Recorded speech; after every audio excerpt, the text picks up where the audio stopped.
তোমরা নিশ্চয়ই জানো, এবং 30টি আনসার করতে হবে। তো শুরুতে দেখো আমরা হচ্ছে এরপরে লিখিত অংশ দেখবো, এর আগে হচ্ছে আমরা অর্থাৎ এমসিকিউগুলো একটু দেখে নিই। আচ্ছা, এখানে আমাদেরকে 1 নম্বর যে প্রশ্ন করা আছে, দেখো এখানে খেয়াল করো। 1 নম্বর প্রশ্ন এখানে আমাদেরকে বলছে যে, আচ্ছা 1 মিনিট, তো এখানটায় আমাদের বলছে যে বিরোধ যোজক আছে কোন বাক্যে, তাই না? বিরোধ যোজক, তো এটা আমরা জানি খ নাম্বারটা আনসার হবে, অর্থাৎ লোকটি শিক্ষিত তবে সৎ নন। ঠিক আছে, তো এটা হচ্ছে মূলত বিরোধ একটা যোজক। এরপর 2 নম্বরটা দেখো, কোন যোজক একে অন্যের পরিপূরক হিসেবে বাক্যে ব্যবহৃত হয়। ঠিক আছে, তো এটা 2 নম্বর হচ্ছে গ নাম্বারটা হবে। কি দেওয়া আছে দেখো, সাপেক্ষ যোজক।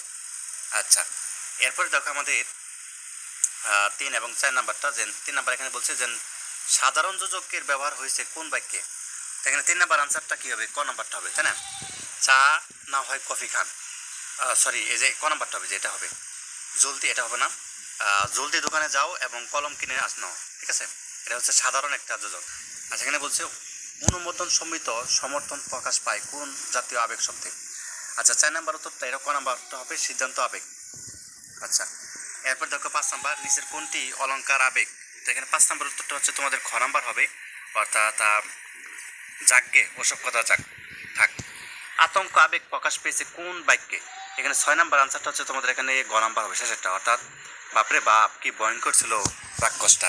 ঠিক আছে, আচ্ছা এরপর দেখো 7 নাম্বারটা। 7 নাম্বার এখানে আমাদেরকে বলছে বাক্যের ক্রিয়াকে যে চালায় তাকে কি বলে। তো এখানে তোমাদের 7 নাম্বার হচ্ছে ক নাম্বারটা হবে, অর্থাৎ কর্তা বলে। সুমন বল খেলে, এ বাক্যের উদ্দেশ্য কোনটি। ঠিক আছে, ক নাম্বার, অর্থাৎ সুমন, সুমন হচ্ছে উদ্দেশ্য। এবং গঠনগত দিক থেকে বাক্যকে কয় ভাগে ভাগ করা যায়। এখানে 9 নম্বর প্রশ্ন উত্তরটা হচ্ছে তোমাদের এখানে খ নাম্বার হবে, অর্থাৎ 3 ভাগে। এবং বর্গের নাম হয়, এখানে 10 নম্বর হচ্ছে তোমাদের ক নাম্বার, অর্থাৎ পদ অনুযায়ী। বর্গকে বাক্যের কি বলা যায়। 11 নম্বর প্রশ্নের উত্তরটা দেখো, এটা ক নাম্বারটা হবে। কি দেওয়া আছে দেখো, একক। বাক্যে যাকে উদ্দেশ্য করে কিছু বলা হয় তাকে কি বলে। 12 নম্বর প্রশ্নের উত্তরটা হচ্ছে ক নাম্বার হবে, উদ্দেশ্য বলে। এবং বিধিও ক্রিয়ার বিশেষ অংশকে কি বলে। 13 নম্বর হচ্ছে ক নাম্বার হবে, অর্থাৎ পূরক। যে বাক্যে একটি সমাপিকা ক্রিয়া থাকে তাকে কোন বাক্য বলে। এখানে 14 নম্বর হচ্ছে ক নাম্বারটা হবে, সরল বাক্য বলে। প্রিয় দাখিল পরীক্ষা 2027, তোমরা যারা পিটিএস বা হচ্ছে সামনে টেস্ট পরীক্ষা দিতেছো বা হচ্ছে দিবা, এবং ফাইনাল পরীক্ষার জন্য আমরা স্পেশাল একটা শর্ট সাজেশন তৈরি করেছি। এই সাজেশনটা পড়লেই কিন্তু যথেষ্ট, তোমার আর অন্য কোনো কিছু পড়ার দরকার নেই। ঠিক আছে, খুব বেশি এমসিকিউ বলো বা প্রশ্ন এগুলো খুব বেশি দেওয়া হয় নাই, অল্প। তো এটা পড়লে যথেষ্ট, একদম ফাইনালের জন্য রেডি করেছি। মানে তুমি তো টেস্ট পরীক্ষা এটা থেকে কমন পড়বে, ফাইনাল পরীক্ষা এটা থেকে, এই যে এখন পিডিএস দিতেছ এটা থেকে কিন্তু কমন পড়বে হুবহুব। ঠিক আছে, তো যারা নিতে চায় নাম্বারটির মধ্যে হোয়াটসঅ্যাপ বা ইমো আছে, এখানে যোগাযোগ করে সহজে নিতে পারো। তো সাজেশন মূল্য হচ্ছে 200 টাকা, বিকাশ বা নগদে পেমেন্ট করতে হবে, নাম্বার হচ্ছে এটাই। তোমারও কি পিটিএস পরীক্ষার সময় চলে আসছে? এখনো বসে টেনশন করলে হবে? টেনশন করার সময় কিন্তু। এরপর দেখো 15 নাম্বার। তো 15 নাম্বার আমাদের বলছে যখন সে সংবাদ পেল তখন সে আনন্দিত হলো, বাক্যটি সরল বাক্য স্বরূপ কোনটি। এখানে খ নাম্বার হবে। ঠিক আছে, খ নাম্বার কি দেওয়া আছে দেখো, সুসংবাদ পেয়ে সে আনন্দিত হলো। নিচের কোনটি সরল বাক্য। 16 নাম্বার আনসার হচ্ছে গ নাম্বার হবে, অর্থাৎ দুর্জন লোক পরিত্যাজ্য। সুসংবাদটা পেয়ে সে আনন্দিত হলো, এটি কোন বাক্যের উদাহরণ। আচ্ছা, 17 হচ্ছে ক নাম্বার হবে, সরল বাক্য। বাক্যে ক্রিয়ার সঙ্গে কোন পদের সম্পর্ক কারক বলে। 18 নম্বর হচ্ছে খ নাম্বার হবে, অর্থাৎ বিশেষ্য ও সর্বনাম। বাবা বাড়িতে আছেন, এই বাক্যে বাড়িতে কোন কারক। 19 নম্বর প্রশ্ন উত্তরটা হচ্ছে গ নাম্বার হবে, অর্থাৎ অধিকরণ। অসহায়কে সাহায্য করো, বাক্যে নিম্নরেখা অংশটি কোন কারক। 20 নম্বর হচ্ছে তোমাদের গ নাম্বার, অর্থাৎ কর্মকারক। বাচ্চা বলতে কি বোঝায়।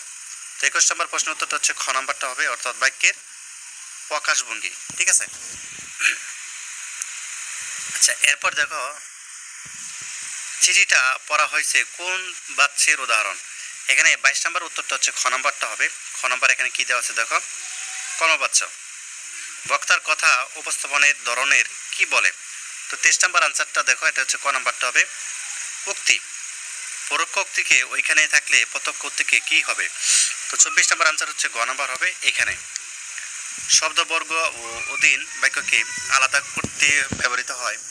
এখানে 25 নম্বর হচ্ছে খ নাম্বারটা হবে। ঠিক আছে, খ নাম্বার হবে। হ্যাঁ, এরপর দেখো 26 নাম্বারটা দেখো, যে কোন যদি চিহ্ন সামান্য বিরতি নির্দেশ করে, তো এটা হচ্ছে গ নাম্বার হবে, অর্থাৎ কমা। লেখায় কোন অংশ বাদ দিতে বা উজ্জ্ব রাখতে চাইলে কোন চিহ্ন ব্যবহার করা হয়, এখানে 27 নম্বর হচ্ছে গ নাম্বারটা হবে ত্রিবিন্দু। বাচ্যার্থ শব্দের কোন অর্থের অর্থ প্রকাশ করে, 28 নম্বর হচ্ছে ক নাম্বারটা হবে মুখ্য। মেঘায়া শব্দের দ্বারা হরিণ বোঝালে অর্থের কি ধরনের পরিবর্তন হয়, এখানে 29 হচ্ছে তোমাদের খ নাম্বারটা হবে অর্থ সংকোচ। কপাল ও কপালু শব্দ জোরের সঠিক অর্থ কোনটি, 30-এর উত্তরটি ক নাম্বারটা হবে ললাট বা গাল। ঠিক আছে, তারপর হচ্ছে আমরা লিখিত অংশ দেখব। তাহলে দেখো লিখিত অংশের মধ্যে আমাদের এখানে প্রথমে 70 মার্কের লিখিত আছে। তো প্রথমে হচ্ছে তোমাদের অনুচ্ছেদ রচনা করতে হবে, ঠিক আছে, এই জন্য 10 নাম্বার। তো এখানে দেখো জাদুঘর দেওয়া আছে অথবা হচ্ছে জাতীয় পতাকা। এখন অনুচ্ছেদ রচনা তুমি হচ্ছে খুব বেশি বড় লিখতে হবে এরকম না, তুমি 150 শব্দের মধ্যে লিখলেই হবে। তো অনুচ্ছেদ রচনাটা তুমি জাদুঘর লিখতে পারো অথবা কি জাতীয় পতাকা সম্পর্কে লিখতে পারো, এই জন্য 10 নাম্বার। ঠিক আছে, এরপরে তোমাদের এখান দেখো 2 নঙ্গে যেটা লিখতে হবে সেটা হচ্ছে তোমাদের ঐতিহাসিক স্থান ভ্রমণের অভিজ্ঞতা জানিয়ে বন্ধুকে একটি চিঠি। ঠিক আছে, এটা খুবই সহজ, চিঠি লেখার নিয়ম জানলেই হবে এবং তোমাদের ডাক টিকিট লিখতে পারলেই হলো, তাহলে কিন্তু হয়ে গেলো। ঠিক আছে, খুবই সহজ। অথবা তুমি যদি দরখাস্ত লিখতে চাও, মানে 1 পৃষ্ঠার মধ্যে একটা দরখাস্ত লিখবো, তাহলে বিনা বেতনে অধ্যয়নের সুযোগ প্রদানের যে আবেদন জানিয়ে তোমার মাদ্রাসা অধ্যক্ষর কাছে একটি দরখাস্ত লেখো বিনা বেতন সম্পর্কে। ঠিক আছে, আর 3 নাম্বারে থাকবে ক অংশে থাকবে সারাংশ, অর্থাৎ যে সারাংশটা দেখতে পাচ্ছ যে মাতৃ স্নেহের তুলনা নেয় কিন্তু অতি স্নেহ অনেক সময় অমঙ্গল আনয়ন করে। তো যে স্নেহের উত্তপ্ত সন্তানের পরিপুষ্টি তাহারই আদিত্য সে অসহায় হইয়া পড়ে। তো চাক এখানে তুমি হচ্ছে এটা সারাংশ দিতে পারো।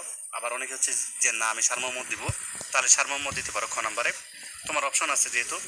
তো সারমর্ম দিতে পারো যে আসিতেছে শুভ দিন, দিনে দিনে বহু বাড়িয়াছে দেনা শুধিতে হইবে ঋণ, হাতুড়ি শাবল গাইতে চালের ভাঙিল যারা পাহাড়, পাহাড় কাটা সে পথে দুপাশে পারিয়া যাদের হাট। তো এই বিষয়ে তোমাদের যে সারমর্মটা দেওয়া আছে এটা হচ্ছে সারমর্মটা লিখতে পারো। সারমর্ম অনেকের হচ্ছে মুখস্থ থাকে, এটা দিতে পারো। আর ভাব সম্প্রসারণ কোনটা দিবা, দেখো ভাব সম্প্রসারণ এখানে 2টা রয়েছে, তো তোমাকে একটা আনসার করতে হবে। তো দেখো ভাব সম্প্রসারণ হচ্ছে অন্যায় যে করে আর অন্যায় যে সহে, তবে ঘৃণা যেন তারে তিন সমদহে, এটা দিতে পারো। আর জন্ম হোক যথাযথা কর্ম হোক ভালো, এটাও দিতে পারো, তোমার ইচ্ছা। ঠিক আছে, ক অথবা খ একটা দিলেই হলো।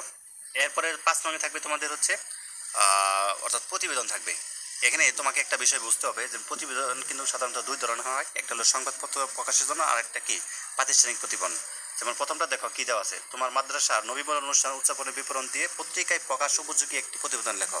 ঠিক আছে, অর্থাৎ তুমি তোমার মাদ্রাসায় ধরো পড়তেছো, প্রতি বছর কিন্তু নবীবরণ হয় যখন এই স্টুডেন্টরা ভর্তি হয়, ওই সময়টায় উদযাপন কিভাবে হয়েছে ওইটার বিবরণ দিয়ে পত্রিকায় প্রকাশ করবা, এরকম একটা প্রতিবেদন লিখতে হবে। আর অথবা তুমি লিখতে পারো মাদ্রাসায় শহীদ দিবস ও আন্তর্জাতিক মাতৃভাষা দিবস উদযাপন সম্পর্কে একটি সংবাদ প্রতিবেদন রচনা করো।